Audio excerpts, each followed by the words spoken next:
Good afternoon, everyone. Hope everyone had a good lunch. We're glad to have you here for this afternoon session.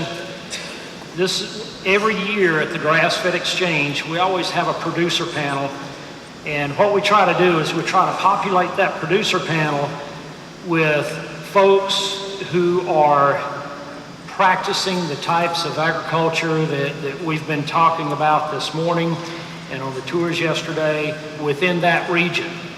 So this afternoon, we have 5 different producers from the Southeast region that I want to present to you. Each one of them is going to get up and give us a short presentation about their particular operations and tell us what they do. So the first presenter that I would like to bring up is Ben Simmons. Ben is located in Mississippi, my home state. And Ben is the owner and operator of Nature's Gourmet Farm. So Ben? Good afternoon, and thank you for coming, and it's a pleasure to be here. This is us. We were established in 2010. We have 265 acres of pasture. 110 of that has been cleared between years of 2010 and 2012. We know a lot about clearing land. We know a lot of the right ways and some wrong ways. Last year, we had the opportunity to buy 52 acres that joins us. It kind of really tied all of our property together. We currently run about 80 mama cows. Breed is about 50% Red Angus. We added pigs to our mix last year. We sell about 30 or so per year, and we do broilers. This is our 3rd year for doing broilers, and all of our business is direct sales and marketing. We believe our mission is one of health and stewardship. We like to take good care of the land, the soil first. The soil takes care of the plants, and plants take care of the animals. We like to work toward being holistic practitioners. We are certainly no experts, but we get better and better and better, and you just got to get started and do it. We don't use any chemicals or GMOs, hormones, antibiotics, and all that good stuff, and very, very big on believing that diverse forage is the way to go. This is a test that we started last year. I think that's something that is critical for folks to do each year, and that is to try new things and test it. The top is a Chinese red pea that we planted in May of 15. We grazed this pea 3 times last growing season, 122 equivalents, animal equivalents on there, 7 to 8 days in the rotation, and like I say, 3 times. We follow that with drilling in a cool season mix. You can see there, and the pea provided everything that warm season grass needed, and also the cool season. Here's a little what we do on our broilers. Again, we do 1,000 a year for the farm sales, how we do it, and so forth. Our Tamworth pigs are a lot of fun. They are really a hoot. Easy to do, good to do. And we believe a lot of diversity in our crops, also in our animals, and hope to do a few more down the road, but sometimes you walk before you run. This is how you can learn more about us. We're on the internet now with a website this year, and so thank you very much.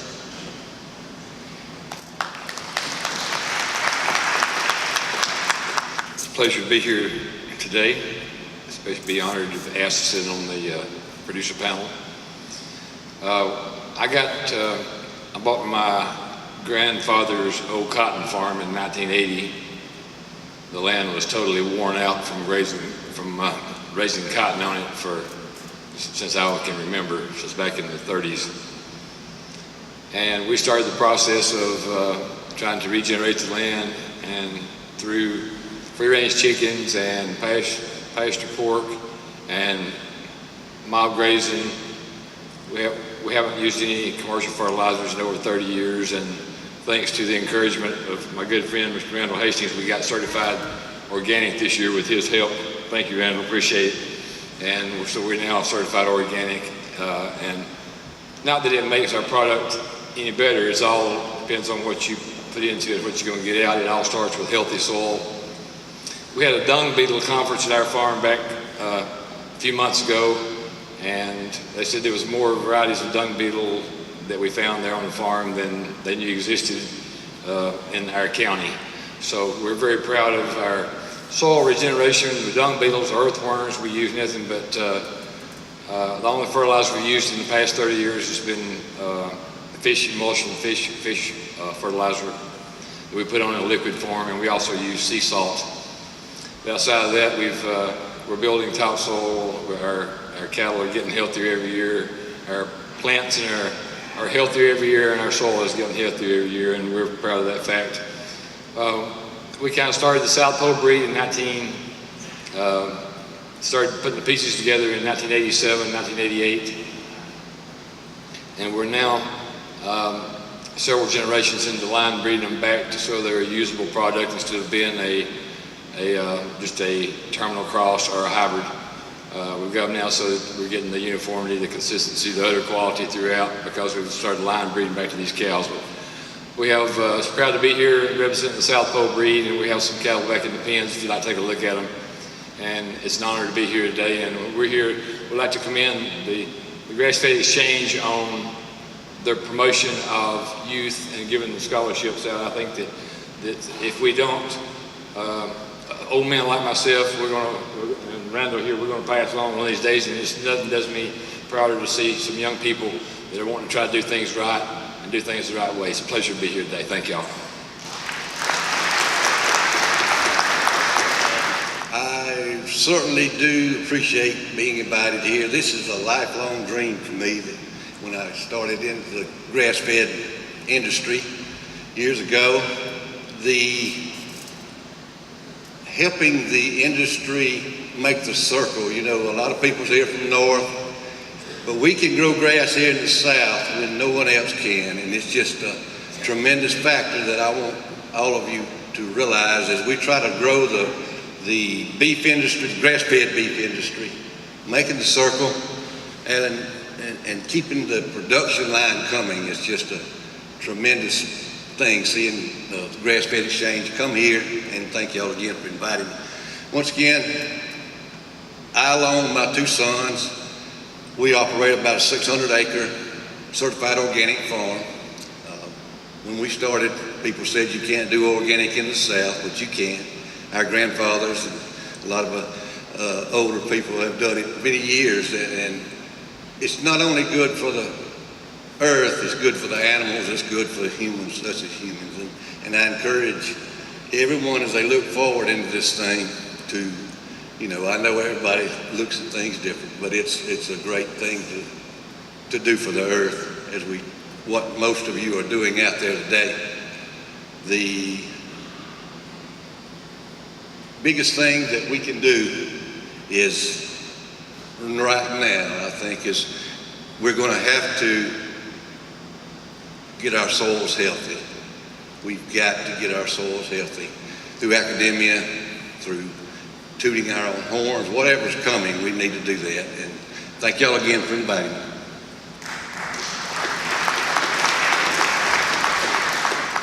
Thank you, Alan. I must say it's an honor to be here and to be a part of this producer panel. And hopefully my background will give you a little bit more insight and stimulate some questions to ask us later on in this session. Just like to start off with saying that originally from South Louisiana, I'm a third generation livestock producer. We had beef cattle as well as sheep growing up. And in addition to that, I went off to LSU and then got my PhD and made a career as a beef cattle researcher, initially with University of Florida and then with the LSU Ag Center. But during that time, we always had cattle on our place with the help of my dad. And then after my dad passing in 2006, Rose, my wife, and I continued it on until my retirement in 2013 with the Ag Center. Then I devoted more of my time towards our grass-fed program.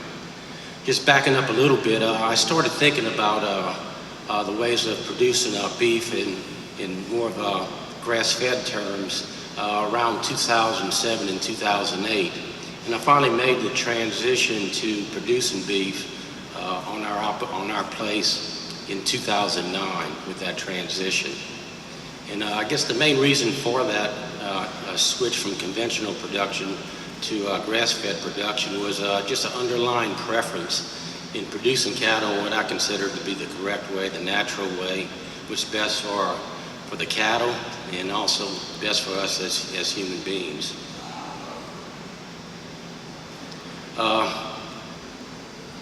I was at 2 research stations in North Louisiana and South Louisiana, and then also now we presently located at my homestead way down in South Louisiana.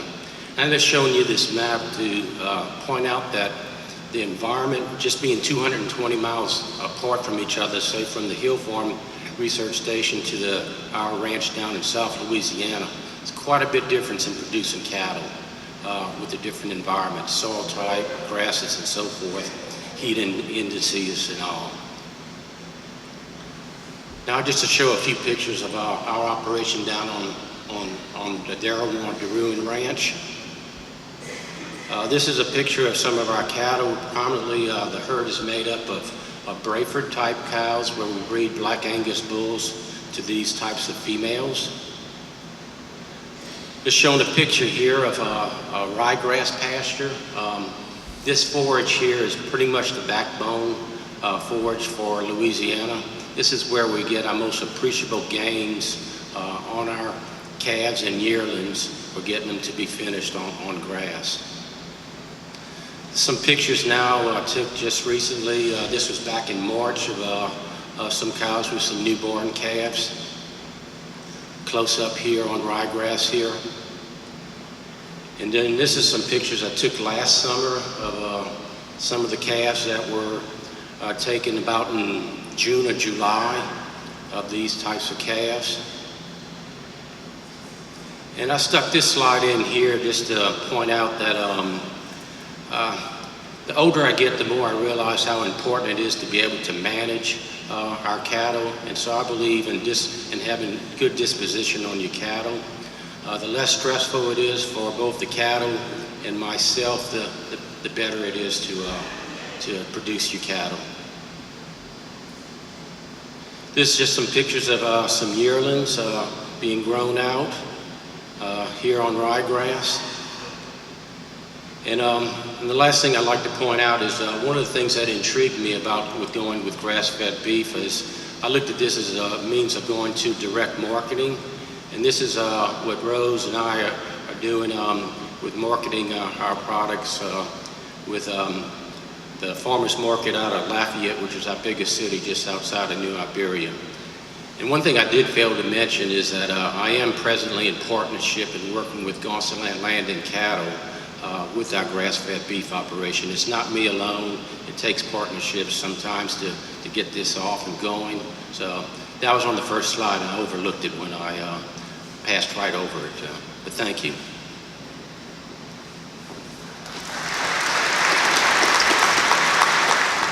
Thanks, Alan, and thanks for giving me an opportunity to be here. You know, I looked around all these banners on the wall, Alan, and I think I've done business with the Strauss and the Thousand Hills and the Seven Sons and the Hickory Nut Gap and Ron Joyce and everybody else. And there's just a lot of great people in this business. But I'm the 3rd generation, and the 4th generation that put this PowerPoint together is out there somewhere, and he does all the work, and he probably needs to be up here doing this instead of me.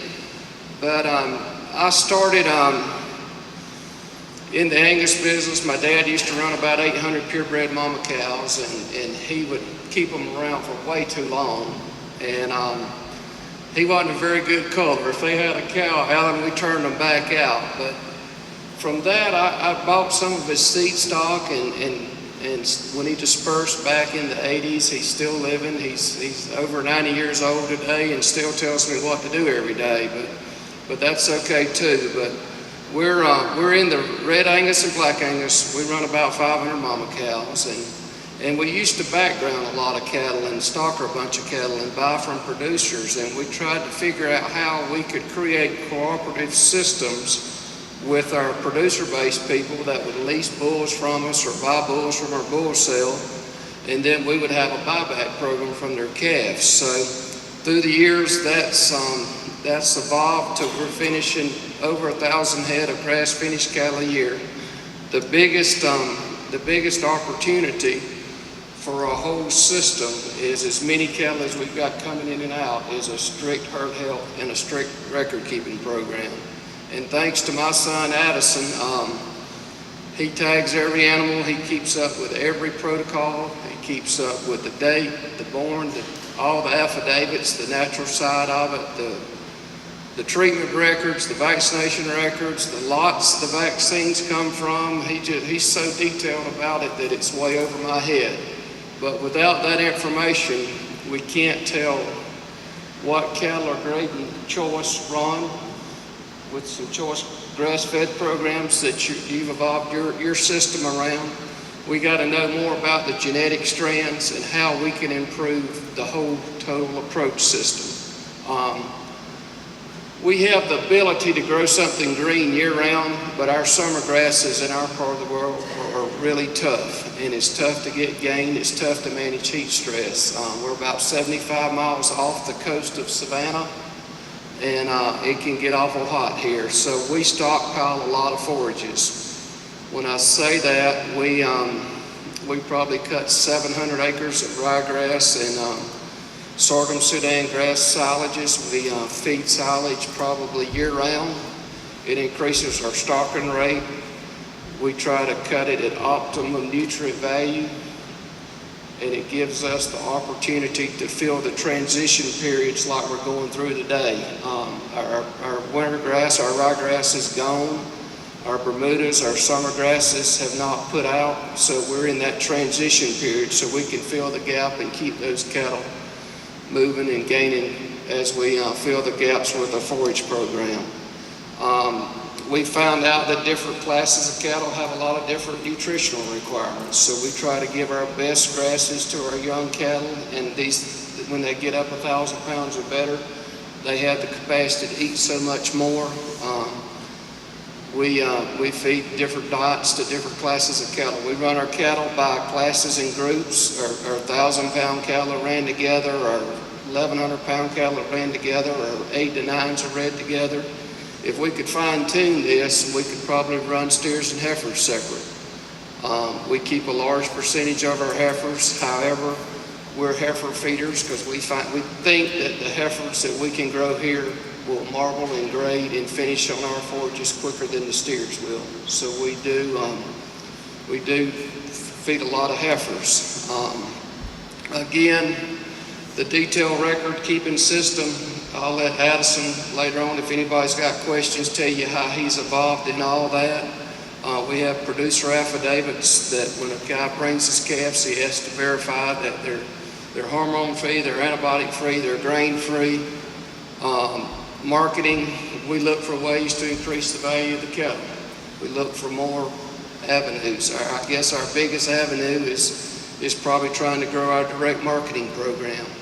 And how are we going to do that? But our newest adventure, our newest opportunity is we're taking Angus cows and crossing with the Wagyu bull. So we're creating some prime grass-fed genetics, some prime grass-fed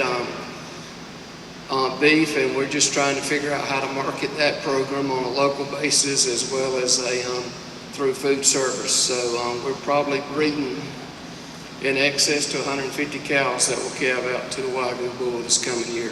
And this has been a growing process for probably 5 years, but I think we can produce the kind of product. We just got to kind of figure out how to market it and what their place is. Their disposition is not like our Angus cattle or our red Angus cattle. Their disposition is a lot different. It takes young, energetic people to keep up with the Wagyu breed. So it's not for me. We all got problems we face. As we get into the producer panels, we'll probably talk more about that individually, about how we can create demand, how we can offset some of this imported grass-fed beef, how we can do value-based marketing. When I say that, I've got a group of producers that use my bulls, and we want to buy their cattle back, and we want them to make money. So we've got to figure out this total formula of how we can make it all work. And we look for input from people like you to give us ideas. But With that, it's a pleasure to be here.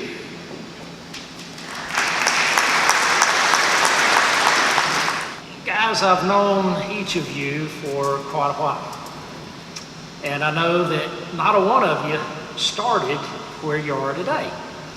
Now, so what I would like to ask is, for each one of you individually, what most interested you? What was the catch that made you move into the grass-fed sector and the participation in this sector that you're enjoying today?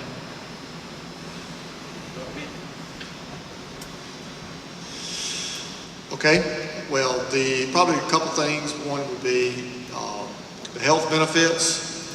That we all have heard. Back then, I knew not a whole lot about all that, but I knew it was better. And then when I took some steers to the stockyard, and one brought a whole lot less than the next one, even though they looked almost alike, I said, there's got to be a better way. And I wanted to be more in control of what I got for the product. So that had a lot to do with it, and then the health. And then as you kind of learn more, you say, this is the way it ought to be done. When I was talking about organic, I didn't become organic or didn't plan 30 years ago to become organic. I think you just start doing the right thing as you learn what the right thing is to take better care of your soil and your grass and your animals. I think it all fits together. But there's a guy from New Zealand probably turned me in that direction, a grazer by the name of Leif Pemberton. He came through in about '87 and showed me pictures of rotational grazing in New Zealand, and it kind of got me turned on. It made sense, but it takes, like anything else, it takes a while, a few years to learn it. But that's kind of what started me down the road, and thank God he did. What really started me on the grass-fed trail was sustainability. How do you determine sustainability? For me, that was being able to pay my bills, because we're a working farm, we're a family farm, and I was looking for a way to, instead of working for the cows, working off on another job, I decided I'm gonna make these cows work for me. And as started into it, realized what was involved. Then became the health aspect. My wife passed away about 10 years ago, and I looked at the health things really serious. And as I looked at it and began to really realize we are what we eat, and I wanted to raise a product that I could feed my family, feed my customers, and feed the world, that the people that bought our products was a quality product. I felt proud, and my family's proud. And as we progressed, this just opened the doors for so many things as we learn and go and do. And there's obstacles so far ahead of us. But once again, as I said a while ago, it's just such a vital part of getting our soil healthy, getting the word out that we can grow grass here in the South. We just can't raise peanuts. We can grow grass. Time of year when a lot of people can't grow grass. And we've got to educate the rest of our consumers and all the buyers that we have this thing available down here, and the good Lord's given it to us, and we need to use it. What else more is there to say? No, I guess what got me started thinking initially, besides knowing Alan all these years, but there was a colleague within the Ag Center that started a grass-fed project, I want to say in the middle, like 2005, 2006, and that's when I started kind of looking at this quite seriously. And then I made the transition a couple of years later. And then the other attraction, of course, is I found that as a means of direct marketing your product. And so that was some emphasis right there. And then, of course, repeating what I said and what these gentlemen have said is you have healthier lands, healthier cattle, and it's healthier for us to consume this type of beef.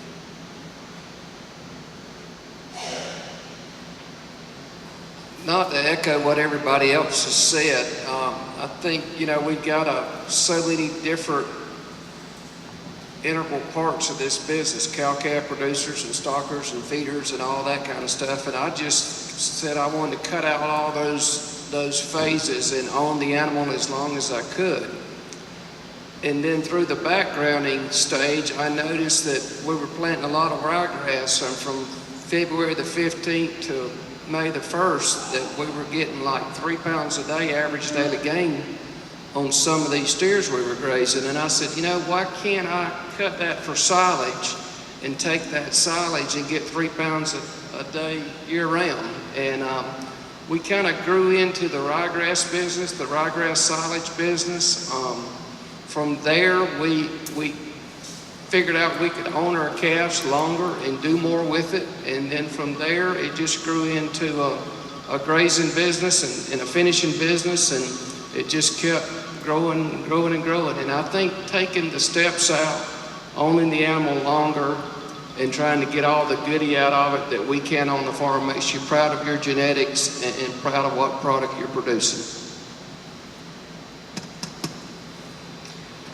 Okay, I've got one more question, and then we're going to open it up to the audience out here to ask questions. You know, with everything in life, there's good things, and then there's challenges, right? So each of you has had a good deal of experience now in the grass-fed sector and in raising even other pasture-raised meats as well. So my question for you is this: what would you consider today to be your 2 or 3 biggest challenges? Well, you know, part of it is weeding through what works and what don't.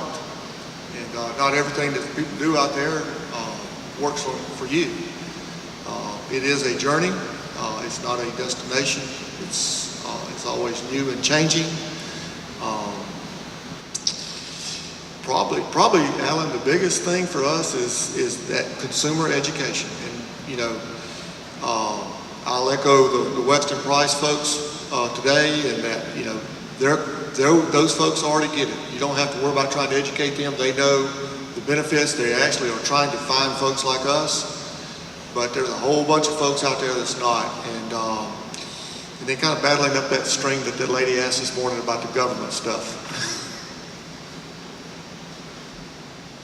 To me, the most challenging thing we have as a beef industry is separating maternal and growth traits. They're totally different.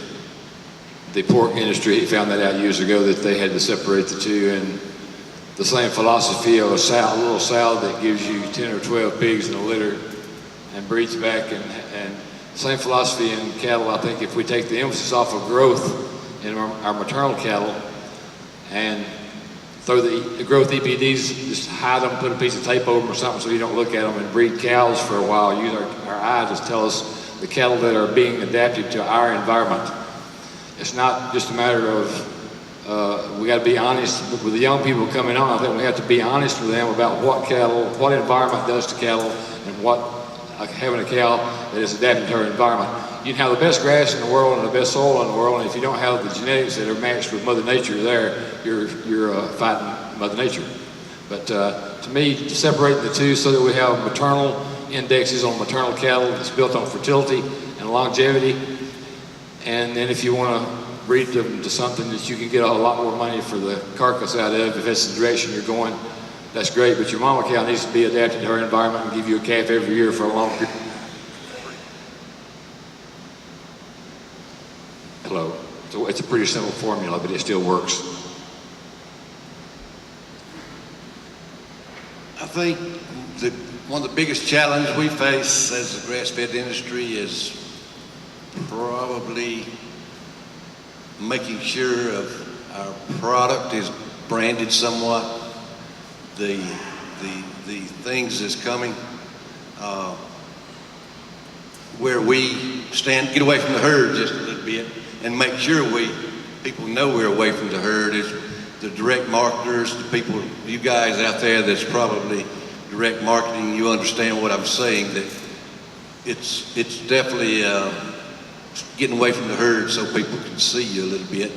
And as Teddy said there, the biggest thing that I face as far as the challenge is definitely going to be the finishing the steer on a timely manner, finishing these beeves. And to do that, my philosophy and my equation is I want genetics and environment to equal finished steer.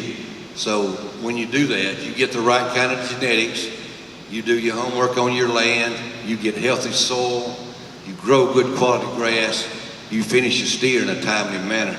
And I'm sure as all of us, as we've finished cattle, you realize just how important it is. That's the bottom line. This fellow's trying to make a living. If you just grow a few for your family or friends, it's a little different. But when you try to make a real living and sustain, there's that word sustainability again. But as we try to figure out what that word is, but that's one of many problems. But I think about Mark Egan. Are you out there? Or maybe. But anyway, one of Mark's words he told me many years ago when we started into this thing, he said, growing grass-fed beef is probably going to be one of the most complicated things that you're going to get into. And he was certainly right, because as you can look, there's a lot of publications on growing corn, growing soybeans, cotton, the whole thing. But when you really try to grow good grass with good cattle, it's a complicated thing, and we try to learn as we go and hopefully share some of that knowledge. Okay, challenges on the production side. What I kind of see is there are voids across a calendar year where we're lacking on getting the proper amount of gains to grow your animals on a grass-based diet or a fully grass-fed diet. And that's where I'd like to see improvements made, where we can get some quality forages, say in the summertime of the year, in the early fall of the year, into the winter time prior to the ryegrass coming on.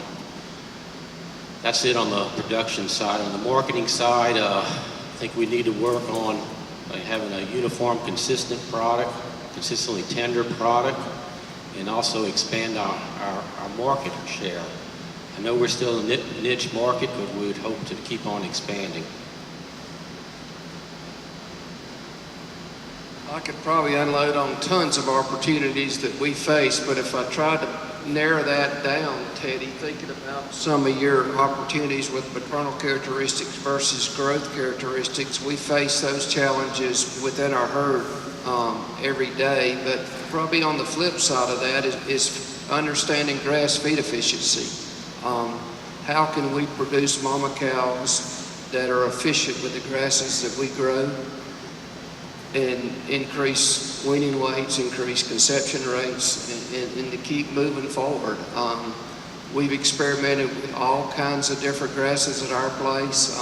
We're doing combination temporary grazings, peas, clover, hemp, it goes on and on and on the different forages. But just trying to understand grass feed efficiency and starving for research on that from our institutions, and how that plays a role in producing a consistent grass-fed product.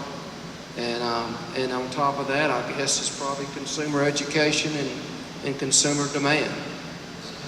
With the challenges, as I see it, with the challenges that we're seeing from recent entrants into the grass-fed sector, as well as imported product, and challenges from the other proteins, how are they going to deal with those within their own programs? Is that the essence of the question? Okay.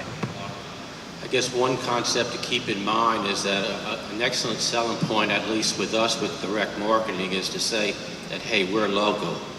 And knowing that we're local and that we stand behind the cattle that produce this beef, hopefully that will make a difference with the consumer.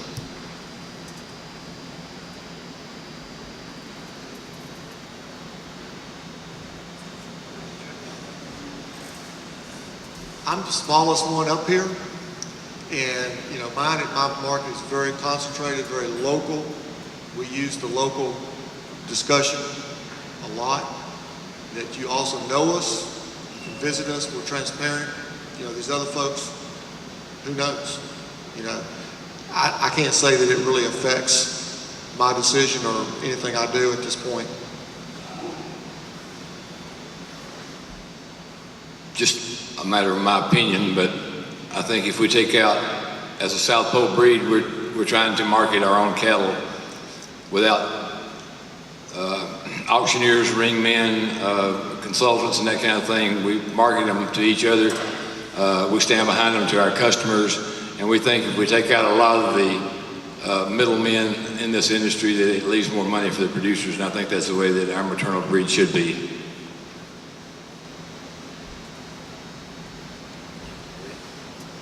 On the direct marketing side,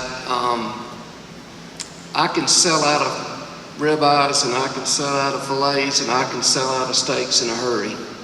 But it's hard for me to find a good customer for the middle meats. You know, how can I sell hamburger meat at a premium and a bunch of it? Because the middle meats seem to be a struggle for us to move on the direct marketing side. And I think that that's where we've got to have help. Alan is helping us to build consumer confidence on the middle meats and try to sell them, you know, at some premium over the conventional products. And that's kind of struggles that I think that we face on direct marketing. Maybe somebody can give me some ideas there. Evans, on since you sell to multiple branded programs, I guess to address Rod's question more, how does that impact you? Obviously, there's multiple branded programs out there, and what do you see in terms of the presence of those programs and their impact on your program as a finisher? We try to give all of our little people the opportunity to market on a big scale, a truckload lot scale. And the problem that we face is if they don't get the carcass data back, and we don't give the carcass data back to those small 20, 30 head producers, they don't know what they're doing and how to move the needle or how to change their genetic profile. So each different grass-fed protocol, everybody wants it natural and everybody wants it grass-fed, but you know, you gotta have some choice markets, and then there's some select markets, and there's different marketing avenues for each of the big companies. But I think genetics plays such a big role in our end product, and to create tenderness and flavor and get a high percentage of really good beef that's marketable. I think genetics plays a big role in that. So I encourage each of you, as you move into the grass-fed side of it, think about your genetic protocol. There's a lot of genetics being built today for feedlot diets. There's not a lot of genetics being built for grass-fed diets. And as we move into that, do your research, do your homework, and think about how you can produce that, and then tag team with somebody where you can move volume, because 3 or 4 or 5 or 10 or 20 at the time, there's some direct marketing avenues there. And I'll assure you, I've got several little small customers out here in the audience that I look at.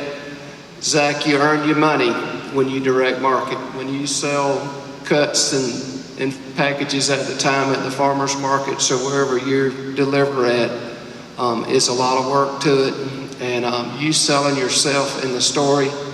So just keep working at those avenues.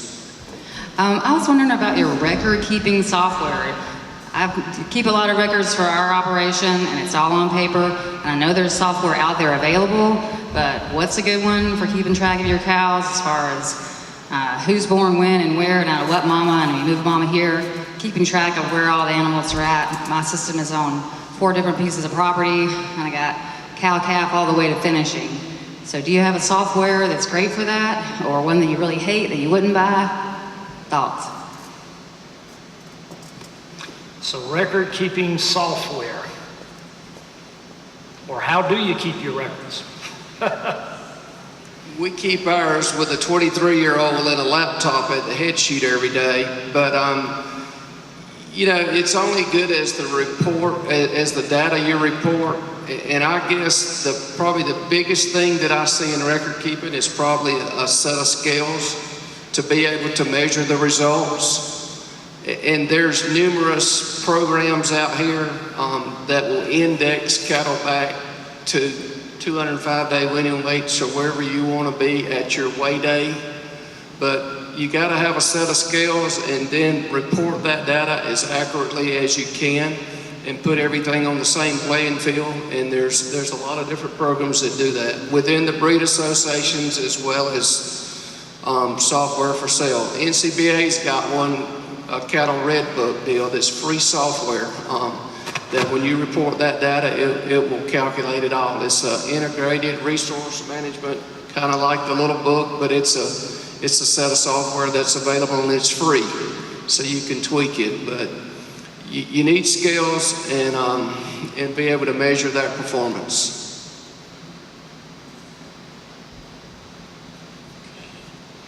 Yes, record keeping is important, and I think it's more or less an individual thing.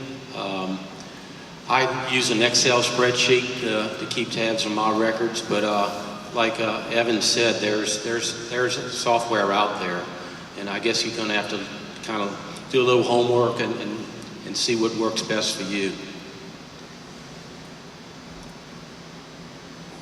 Record keeping, that is a issue at times, especially when you become organic. You've got to definitely keep records, and probably that was my best eye-opening thing when I became organic. Doing the organic, it opened my record-keeping books, and the biggest thing is using the technology that's available. As I said, there's a lot of software out there. I still do it a lot of the old-fashioned way. Until I got my new iPhone, now I can just tell it to record for me, and then I'll go home and download some of it. But it is a challenge. It's something that's very important, and is the weight gains, the record keeping. Is a vital part of all this to understand which mama cow we need to be looking at, which bull we need to cull, things like that as we go. From a seed stock producer standpoint, I think it's very important for us to keep as much data as possible, starting with birth weight, which is probably the most important weight we take during a lifetime of giving us the exact birth weight of what a calf does. But since we put so much pressure on calving ease and fertility and longevity, it's just keep good solid records of your cattle, if they're bred, when they calve. Do that year after year after year, because it takes a long time to build a set of data on a set of cattle. I mean, 10 or 15 years to even get started as far as having any, I guess, predictability or uniformity in what you're trying to do. It takes a long time. But definitely, if you're a seed stock producer, keeping good records is definitely part of it.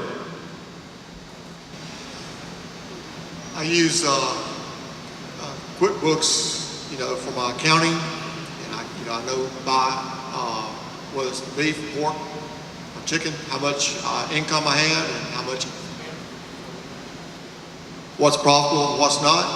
Then I use Excel for my cattle inventory. I know what cow did what and when the calf was born, and I got the history across the page.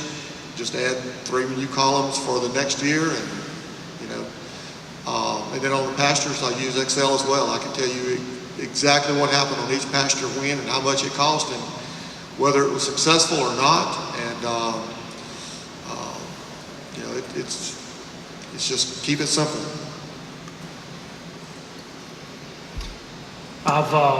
From a personal standpoint, just to address that, there are a lot of different software packages out there. You can name, CowSense, Cattle Trask, Cattle Master, so on and so forth.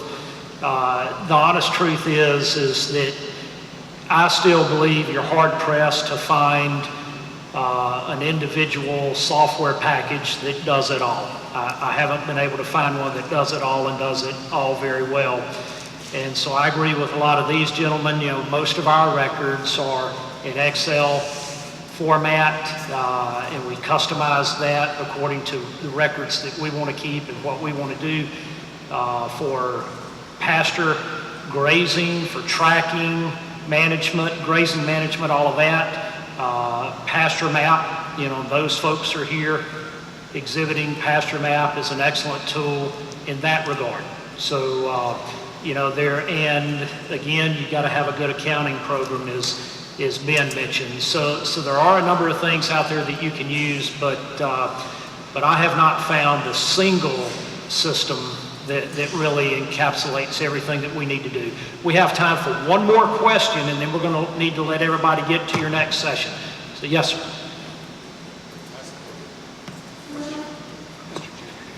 I think Mr. Gentry commented on using line breeding as part of his program, and I'm just interested to know if, or hear him comment on the success of that or what it's contributed. And secondly, a question to any of the producers, is anyone using individual gene testing to identify the animals that have the predisposition to lay down fat or express tenderness more quickly, more efficiently? Okay, so the first question is dealing with line breeding. Teddy, specifically addressed to you and your program with the South Pole. And the second question is anybody using any kind of DNA marker technology? We are, I'm a believer in line breeding. If you're going to have genetics that control the mating, they have to be line bred. That's the reason it's got a thing on the side of the corn that says, it's a hybrid, do not take this seed corn and replant it again, is that it's not line bred to the point of where you go get what you put in the ground. But it's no different than cattle. If you got 16 different animals back 3 generations in the pedigree, this animal has to breed 16 different ways. It cannot have any predictability and uniformity except by accident. So, yes, depending on what you want to do, I think if you want maternal cattle, you need to line breed the maternal traits. If you want growth cattle, it's okay, I guess you can line breed for the growth traits, but you won't have cows. You'll have big old freaks of nature that will not work in the pasture as cow.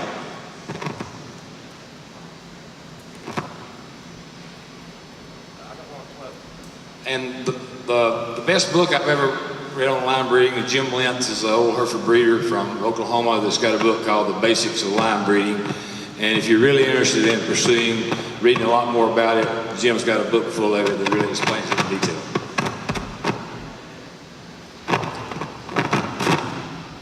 Does anybody use DNA technology? I do not. We're actually using some bulls on the Angus side that's got some DNA traits with some of their Visor 50K deals. The unfortunate side of that is most of that data is not reported on grass genetics, but we find there's some characteristics and traits in there that that'll work on the grass-fed side too. So we are examining some DNA data. Okay, we need to get to our next sessions. So let's give everybody a big hand. Thank y'all very much.